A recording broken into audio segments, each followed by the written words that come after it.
Sergeant Marcus Hale had always believed that quiet missions were the most dangerous. The forest moon of Aravine looked peaceful from orbit, green oceans of trees, gentle hills, and silver rivers reflecting 3 pale suns. Many explorers said it was beautiful, but Marcus had learned long ago that beauty could hide sharp teeth. His patrol shuttle drifted lower through the morning mist, the engines humming softly.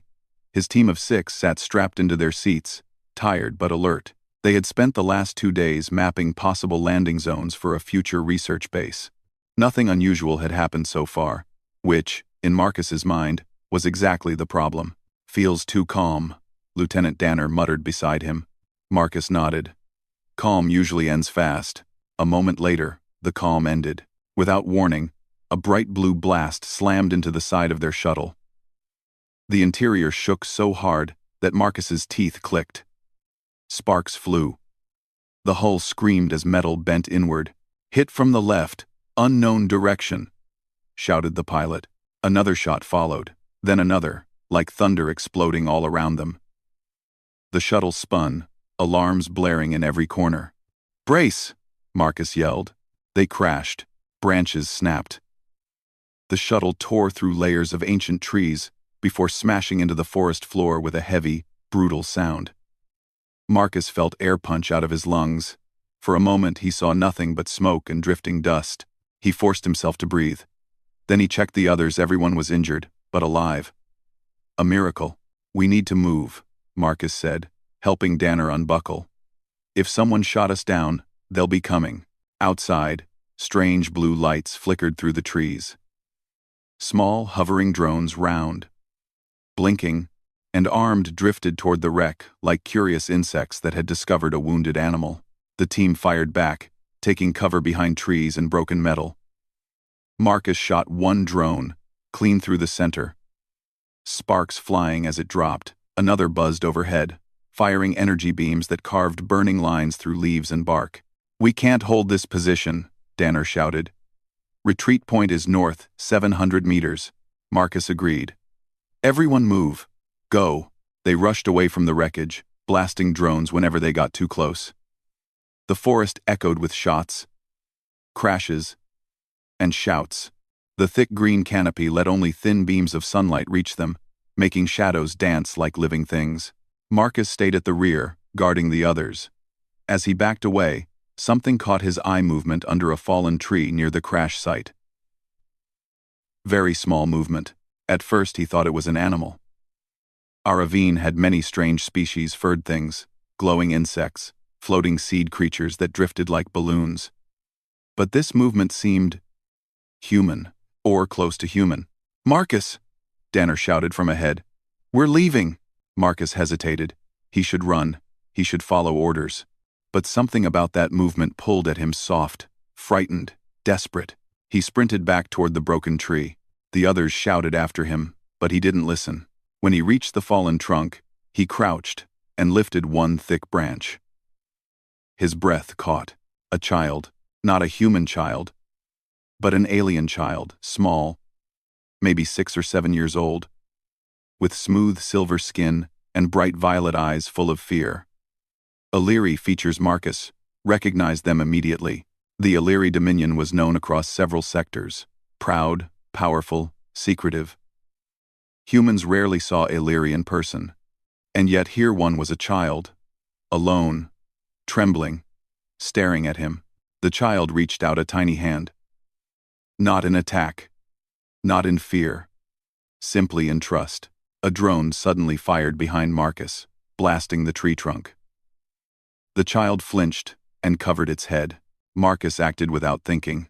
He lifted the child carefully and shielded it with his body. Another blast hit near his feet, splashing dirt across him. He turned, firing at the drone and destroying it with 3 well-aimed shots. "Marcus," Danner's voice echoed. "We can't hold much longer." Marcus looked down at the child. It weighed almost nothing, its silver skin warm against his armor. The child held on to him like he was the only safe thing in the world. "All right, little one," he said softly. He ran back toward his team. Drones chased him, beams slicing through the air. He jumped over fallen logs, dodged roots, and ducked under branches as the forest blurred around him. Danner's eyes widened when he saw what Marcus carried. "You brought a kid? An alien kid?" "No time to explain," Marcus said. "Just move." The team resumed their retreat, fighting off drones as they ran. Marcus kept the child protected, holding it against his chest while shooting one-handed when needed. Luckily, the forest grew thicker ahead, giving them some cover. The drones struggled to navigate through the dense branches. Finally, after several minutes that felt like hours, they reached a shallow cave hidden behind a curtain of vines. It was barely large enough for 6 adults and 1 small alien child. But it was safe at least for the moment. Inside the cave, the team caught their breath. Marcus set the child down gently. Its violet eyes watched every movement around it, alert but no longer terrified. The child spoke something in a language Marcus didn't understand. Soft. Musical. Almost like a whispering melody. "I think it's thanking you," Danner said quietly. Marcus wasn't sure, but the tone felt warm. They took a moment to examine the child. There were no injuries except a few small scratches. The child wore a strange garment, smooth, thin, shimmering like liquid metal. Nothing like human clothing. Why would an Illyri kid be here? The medic wondered. Their people never travel in small groups. Especially not children. Marcus didn't answer. He didn't know. Outside, the hum of drones continued, searching. "We need to call command," Danner said. "Let them know what we found." Marcus activated his wrist communicator. Static. The crash had damaged it. "We'll need to get to higher ground," he said. "Signal might work there." Danner looked nervous. "And what about the kid?" Marcus glanced at the child, who looked back at him with wide violet eyes. The child walked closer and held his glove gently, as if choosing him. "I'll carry them," Marcus said. "They stay with us." "Great," muttered one soldier at the back. "We're babysitters now." Suddenly, from the cave entrance, a soft glow appeared. The child lifted its hands and produced a small floating sphere of light. It was gentle, bright, and warm, a guide in the darkness. Everyone stared. The child giggled quietly. "Well," Danner whispered, "that's actually helpful." Marcus felt something shift inside him, something protective. He had saved many people in his career, but this felt different. The child's trust felt heavy in his hands, like a responsibility he did not fully understand. They waited until the drones drifted farther away, then carefully left the cave. The child stayed close to Marcus, holding his sleeve with tiny silver fingers. As they climbed a steep hill toward a tall ridge, Marcus noticed that the forest seemed to respond to the child's presence. Flowers turned, leaves shimmered, and small glowing insects floated near the child as if greeting it. Clearly, this was not just any child. Reaching the top of the ridge, Marcus finally caught a signal. He contacted command, explaining the crash, the drones, and the unexpected discovery. The line crackled. Then the commanding officer's voice came through. "Sergeant Hale, did you say an Illyri child?" "Yes, sir. Alive. Safe." There was a very long silence. Then, "Hold position. Do not harm the child. Do not alarm the child. Do not let anything else near the child. We are sending a full diplomatic-level response." "Marcus, do you realize what you've done?" Marcus looked at the small alien child beside him. It smiled shyly, tugging lightly on his armored sleeve. "No, sir," Marcus said honestly. "I have no idea." "Sergeant, that child is likely part of the Illyri royal line, possibly even a direct heir." "And you saved them." Marcus's pulse slowed. "Oh, a diplomatic response? For a rescue?" But there was no time to think. The drones were returning. Many more this time. Marcus raised his weapon, positioning himself between the child and the danger. Whatever happened next, he was ready. And somewhere far across the stars, the Illyri queen herself would soon learn the name Marcus Hale, the human who saved her child. News traveled fast across the galaxy, especially when it was the kind of news that made diplomats panic and admirals lose sleep. By the time Sergeant Marcus Hale and his team were rescued from Aravine's forest moon, every major human official on the frontier station already knew what he had done. He had saved an Illyri royal child, an act that was both heroic and dangerously complicated.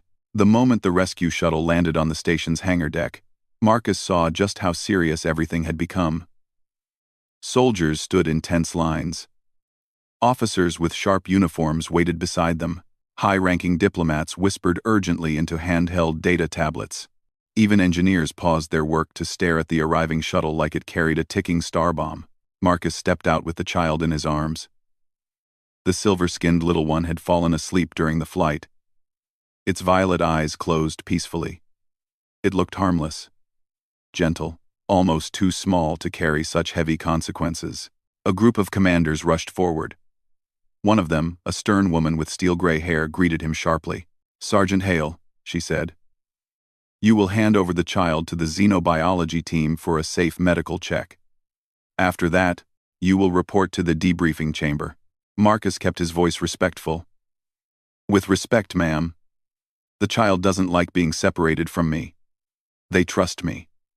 Node. As if proving his point, the child stirred and tightened its tiny grip on his armor. The commander frowned. "This is not a request, Sergeant." Before she could finish, a calm voice spoke through the hangar speakers. "Let the sergeant accompany the child." Everyone turned. The voice belonged to Admiral Riston, commander of the entire frontier sector. He rarely spoke in public, and when he did, people listened. "Yes, sir," the gray-haired commander said, stepping aside. Marcus followed a medical team down the corridor. The child woke, blinking sleepily, and reached for Marcus's hand.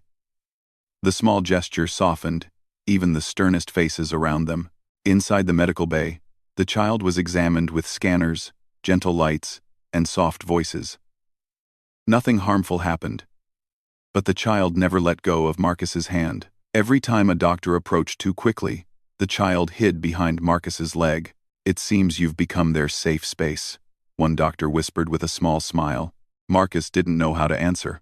He just knelt to the child's level and said, "You're okay. These people are here to help." The child nodded slowly. They finished the checkup quickly, not wanting to upset the young Illyri further. Then Marcus was led to the debriefing chamber. Inside, admirals, ambassadors, and intelligence officers filled the room. A giant holoscreen displayed symbols from the Illyri Dominion. Everyone looked both excited and terrified. Admiral Riston stood at the center. "Sergeant Hale," he began, "you saved an Illyri royal heir. The child is identified as Lenari, second offspring of Queen Salira of the Illyri Dominion." Marcus understood the words, but they felt unreal. A royal heir. He had rescued a royal heir. Admiral Riston continued. "We sent an emergency diplomatic message to the Dominion. They responded faster than expected. Queen Salira herself is en route to this station." Gasps filled the room. Even Marcus froze. "The Queen?" he repeated. "Personally?" She insisted. "She intends to retrieve her child and meet the man who saved them." Marcus felt a knot in his stomach. He wasn't afraid of danger, he had faced enough of that in his life. But the idea of meeting one of the galaxy's most powerful sovereigns made him uneasy. "When will she arrive?" one ambassador asked. The admiral answered, "In less than 12 hours. The room erupted into urgent chatter. Marcus just stood there, trying to understand how his simple act of protecting a child had turned into a galaxy-shaking event. A station in panic. The station transformed over the next hours.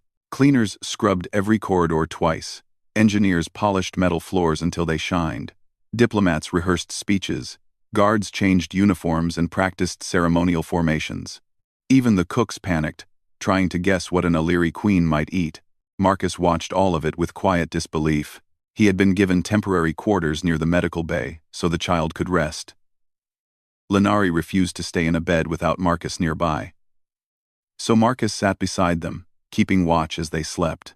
At one point, the child woke and whispered something in their own language. Marcus didn't understand the words, but the tone sounded fond, almost grateful. "You're safe now," Marcus whispered back. The child smiled weakly and drifted to sleep again. It was hard not to feel protective. The Queen's arrival. The station shook slightly, soft, controlled vibrations signaling the arrival of an enormous ship docking. A human officer rushed into the room. "Sergeant Hale, the Illyri flagship has arrived. You are requested in the main reception hall. Please bring the child." Marcus lifted Lenari gently. The child rubbed their eyes, then curled comfortably against Marcus's chest. He walked down the hallway, passing rows of armed guards standing at perfect attention. The reception hall was filled. Admirals, diplomats, scientists, soldiers. Everyone looked nervous, standing in neat lines. The hall's large windows showed the Illyri flagship outside, sleek, silver, almost alive, with flowing lights along its hull. A soft musical chime filled the air. The doors opened. Queen Salira entered. She was tall, graceful, and wore royal armor made of shimmering plates that looked like liquid crystal. Her silver skin glowed softly under the lights. Her eyes, deep, violet like her child, swept across the room with calm power. Every human bowed. Marcus stood still, because Lenari clung to him and made bowing impossible. He hoped it wasn't considered disrespectful. The queen noticed immediately. Her gaze fixed on him. The room held its breath. She walked forward slowly, her steps silent and controlled. 2 Illyri guardians followed behind her, shining in ceremonial armor. When she reached Marcus, she looked at the child in his arms. Her expression changed not dramatically, but enough for Marcus to see emotion soften her features. "Lenari," she whispered. The child lifted their head, saw their mother, and reached out eagerly. Marcus gently transferred the child to her. The queen held her child close, her eyes closing for a brief moment. When she opened them again, she looked at Marcus. "You protected my child," she said, her voice smooth and steady. "When danger hunted them, you placed yourself between them and death." Marcus bowed slightly, relieved the child was safe. "I only did what anyone should do, Your Majesty." "Not anyone," she replied. "Many would run from danger. But you ran toward it." She studied him with quiet intensity. Marcus held her gaze respectfully. Then she said words that shocked every human in the room. "By the laws of the Illyri Dominion, one who saves a royal heir is owed a life debt. Traditionally, the savior is welcomed into the royal household as an honored guardian. Therefore, Sergeant Marcus Hale, I request your presence in my court. I ask that you come with us." "Why? Why?" "I request your presence in my court." Every human stiffened. Diplomats nearly fainted. Admirals exchanged horrified glances. Marcus blinked. "Your Majesty, with respect, are you asking me to join the Illyri royal house?" "Not asking," she corrected calmly. "Honoring, but I'm human." The queen tilted her head slightly. "And yet, you protected one of ours without hesitation. This act carries weight that our traditions cannot ignore." Diplomats tried to interrupt, but she lifted a hand. They fell silent instantly. She continued, "You will not be forced. You may choose freely. But know this. Lenari has already accepted you. And I do not dismiss the bond my child forms." The child nodded sleepily, reaching one small silver hand toward Marcus in familiar trust. Marcus felt the weight of many eyes watching him, human fear, Illyri expectation, and the uncertain future hanging between 2 civilizations. He didn't answer immediately. He simply bowed his head and said, "I need time to think, Your Majesty." Queen Salira nodded, calm and patient. "You shall have it," she said. "But understand, Sergeant Hale, the Illyri do not forget kindness, and we do not forget those who protect our children." With that, she turned, holding Lenari close as she walked away. The room remained silent until the great doors closed behind her. Only then did the humans finally breathe again. Marcus stood alone in the center of the hall, wondering how one simple rescue had placed him in the middle of something far larger than he ever imagined. Sergeant Marcus Hale had faced many impossible situations in his career. Ambushes, evacuations, explosions, and missions where survival felt like a miracle. But nothing compared to this. He was standing in a quiet meeting room on the human frontier station, staring at his reflection in the window. Behind him, the galaxy stretched in a sea of stars. Somewhere among them, the most powerful queen of the Illyri Dominion waited patiently for his answer. Would he join her royal household? Would he accept the ancient honor she offered? Marcus didn't know. He only knew one thing. Nothing would ever be simple again. Confusion among humans. The door opened, and Lieutenant Danner walked in, looking like he had aged 5 years in one afternoon. "Marcus," Danner said. "The whole station is panicking. Diplomats are sending messages every second. Admirals keep arguing. Intelligence officers are whispering like scared school kids." Marcus gave a humorless smile. "All because I saved a child.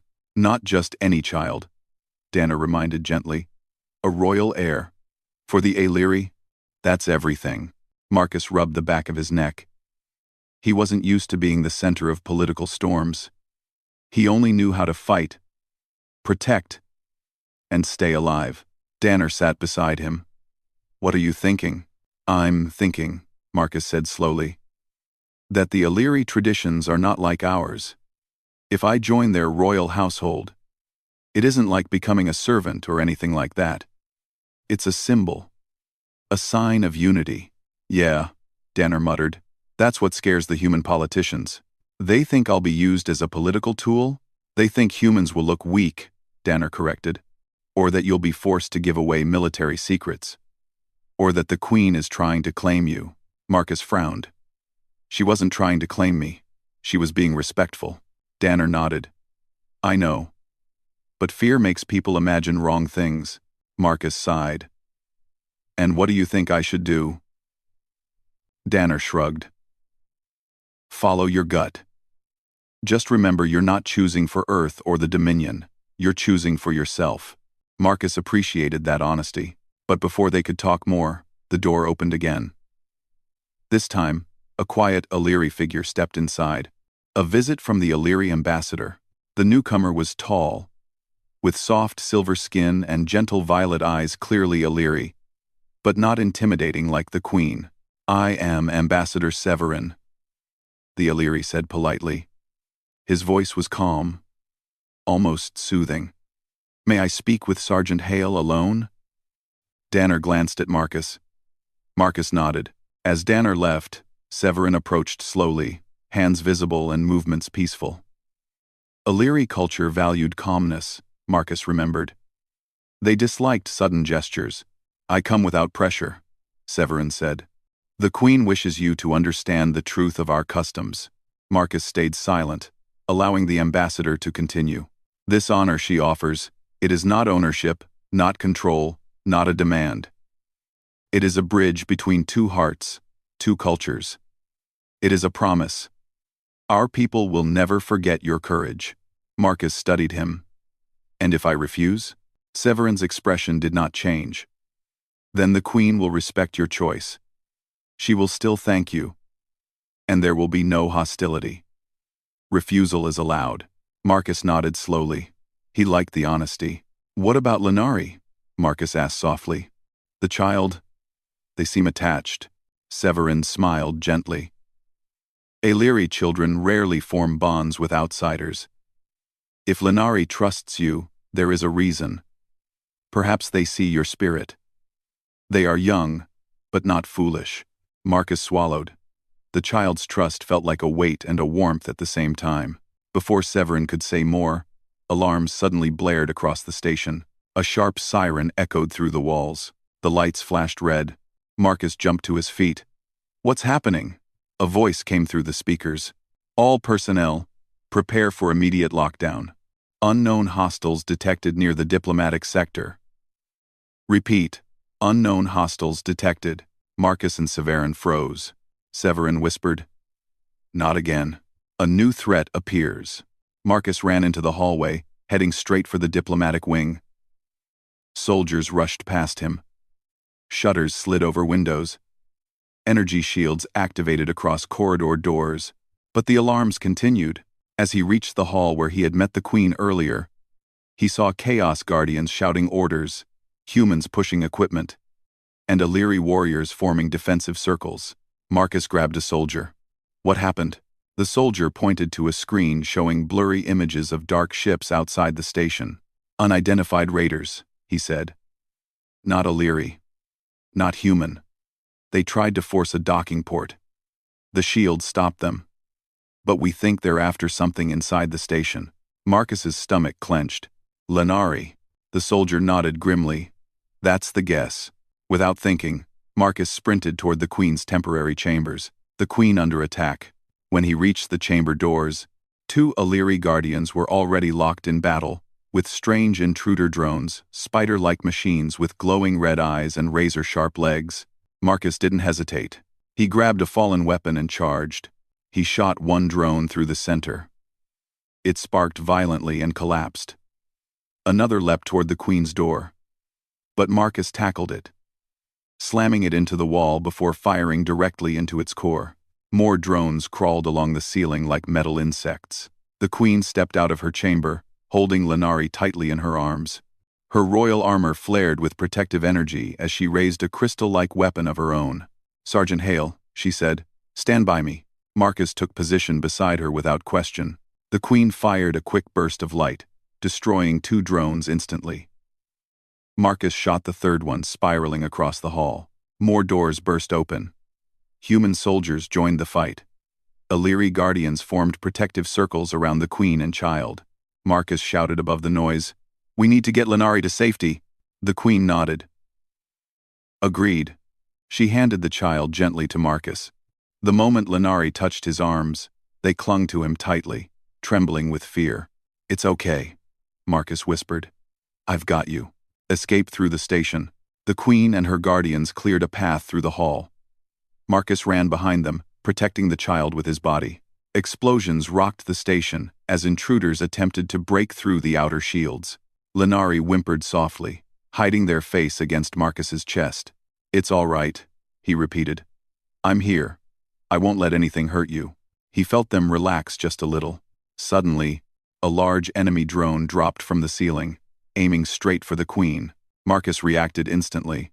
He turned and fired 3 precise shots. The drone fell in pieces before it even reached her. Queen Salira looked at him with a mixture of respect and something else, something deeper. "You protect my child as if it were your own," she said quietly. Marcus didn't answer. He just kept running. Finally, they reached the secure diplomatic bunker. Thick doors sealed behind them, and the alarms outside became muffled. Everyone took a moment to breathe. The Queen knelt before her child, checking for injuries. Lenari clung to her briefly, then turned and hugged Marcus again. The Queen watched silently, a bond beyond politics. After the danger passed, Marcus gently sat with Lenari in the quiet bunker. The lights were dim, and the air was calm again. The Queen approached him. "Sergeant Hale," she said, "today you fought beside Illyri warriors and saved my life. Again." Marcus tried to modestly shake his head. "I was just helping."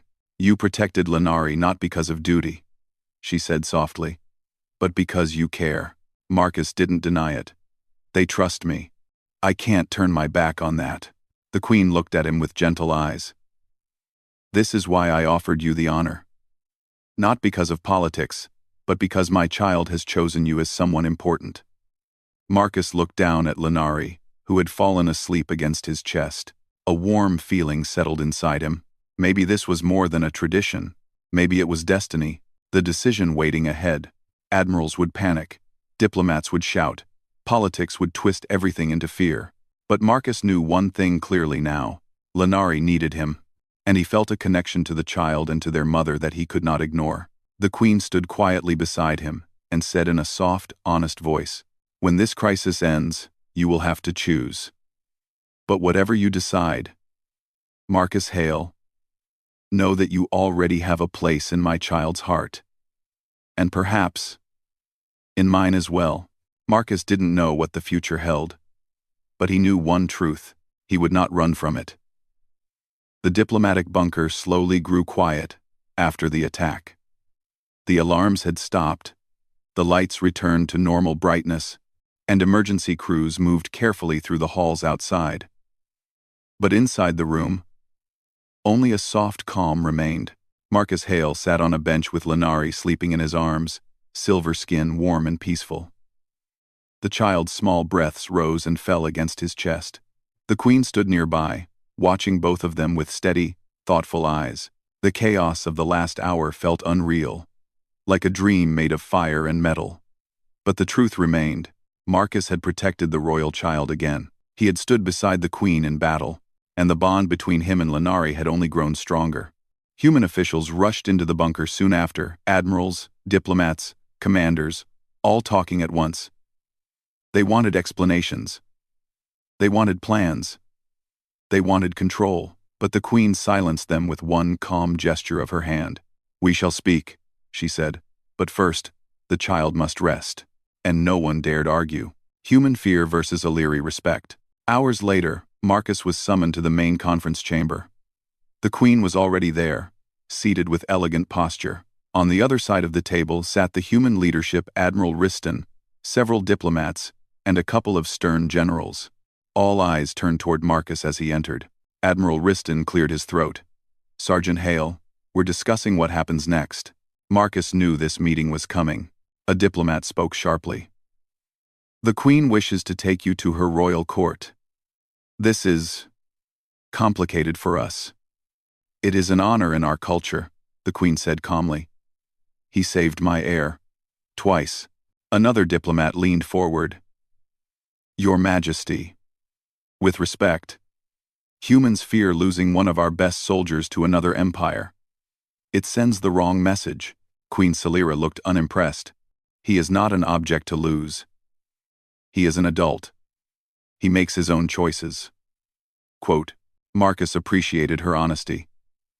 But he also felt the pressure in the room. Everyone seemed to be staring at him like he held the fate of two civilizations in his hands. Admiral Riston leaned back. "Sergeant Hale, do you understand the political weight of this decision?" "I'm starting to," Marcus said quietly. The Queen spoke again, softer now. "Marcus Hale, what I offer is not a command. You will not be trapped. You will be honored, respected, and treated as an equal. A guardian of Lenari, a friend of the royal family." Her eyes held his, honest and steady. Marcus turned to the humans. "What happens if I say yes?" A diplomat sighed. "Media attention. Endless questions. Political tension. But you wouldn't be punished. You saved a child, Marcus. No one can blame you for being given an honor." "And if I refuse?" Marcus asked. The Queen answered first. "Then I will thank you with my whole heart. And Lenari will always remember you fondly." Admiral Riston added, "Humanity will breathe easier." Marcus exhaled slowly. Two sides, two cultures, both waiting for him to choose. And somewhere deep inside, Marcus already knew what felt right. Time for one last talk. After the meeting ended, Marcus asked for a few minutes alone with the Queen. She agreed, walking with him into a nearby observation chamber overlooking the stars. Outside, the galaxy glittered like a river of diamonds. Inside, only Marcus and the Queen stood in soft quiet. He looked at her, feeling strangely calm. "Your Majesty, I don't want to make a mistake. You saved my child's life twice," she said gently. "You are no stranger to choosing with your heart." "Lenari trusts me," Marcus said softly. "They hold on to me like I'm safety." The Queen nodded. Illyri children rarely bond so quickly or deeply. Their spirits are sensitive. They see truths adults ignore. Marcus hesitated. "And what do you see?" The Queen stepped closer, her voice soft as starlight. "I see a soldier with courage greater than fear. A man who does not judge us because we are different. A protector who acts without hesitation." He swallowed. "And if I come with you, what exactly am I becoming?" "Not a servant," she said. "Not a prisoner. Not a symbol to control." She looked at him with warm sincerity. "You become a guardian of my child. A trusted friend of my royal house. A bridge between our people." Marcus closed his eyes for a moment. A guardian, a friend, a bridge. Something about those words settled deep inside him like they completed a puzzle he didn't know he had been carrying. When he opened his eyes, he saw something unexpected in the Queen's expression. It wasn't command. It wasn't pressure. It was respect. Real respect. "Your Majesty," he said quietly, "I think I have my answer." The Queen waited, calm and patient. The choice heard across two worlds. When Marcus returned to the conference chamber, both sides fell silent. Even the air felt tense. Marcus stood tall. "I've made my decision." The Queen watched him steadily. The humans leaned forward anxiously. Marcus took a deep breath. "I accept the honor," he said. "I will go with the Illyri. Not for politics, but because I gave my word to protect Lenari. And I won't break that." Shock rippled through the humans. Relief touched the Queen's face. And Lenari, who had just woken from a nap and been brought into the room, let out a bright, joyful sound before running straight into Marcus's arms. The child hugged him tightly, their silver face pressed to his chest. The Queen placed a hand over her heart, a gesture of gratitude in Illyri culture. "Then, Marcus Hale," she said softly, "in the name of the Illyri Dominion, I welcome you. From this day forward, you are the starbound guardian, protector of the royal heir." The title settled over Marcus like a warm weight. Not a chain, not a burden, a responsibility that felt right. Human leaders still looked uneasy, but none could argue. Marcus had chosen freely. Admiral Riston finally nodded. "If this is your decision, Sergeant Hale, then we stand behind you." It felt like a doorway had closed behind Marcus, and another had opened in front of him. A journey to a new future. The next day, Marcus stood with the Queen and Lenari in the hangar. The Illyri flagship loomed above them, grand, silver, glowing with soft energy patterns that pulsed like a heartbeat. Human soldiers lined up to salute him. Some looked sad. Some looked proud. Danner stood at the front, giving Marcus a firm handshake. "You're really doing it," Danner said. Marcus nodded. "It feels right." Danner smirked. "Just don't forget us when you're living in some shiny alien palace." "No promises," Marcus joked. The Queen approached. "It is time." Marcus picked up Lenari, who wrapped their arms around his neck happily. The child had stopped trembling around him. They felt safe. Completely safe. He walked forward, step by step, toward the Illyri ship. Halfway up the ramp, Lenari looked back at the humans and waved a small hand. The Queen smiled and followed them aboard. Inside, the ship glowed with gentle light. Crystals hummed softly. The air smelled faintly of something sweet, like flowers from a distant world. "This will be your home," the Queen said. "If you wish it to be." Marcus looked at Lenari, who held on to him with quiet comfort. He looked at the Queen, who offered him a place of honor, not ownership. He looked at the stars ahead, stretching out like an open road, and he felt peace. For the first time since the crash on Aravine, everything made sense. He was exactly where he needed to be. A new role, a new beginning. As the ship left the human station and entered the endless galaxy, Marcus stood beside the Queen, holding Lenari close. The stars streaked past the windows, bright and beautiful. The Queen turned to him. "Marcus Hale, thank you. Truly." He nodded. "Thank you for trusting me." Her voice softened. "I believe this is only the beginning of something greater for you, for Lenari, and perhaps for our worlds." Marcus didn't know what the future held, but he knew one truth. He wasn't just a soldier anymore. He was the starbound guardian, protector of a child, ally of a queen, and a symbol of hope between two civilizations. And whatever came next, he was ready.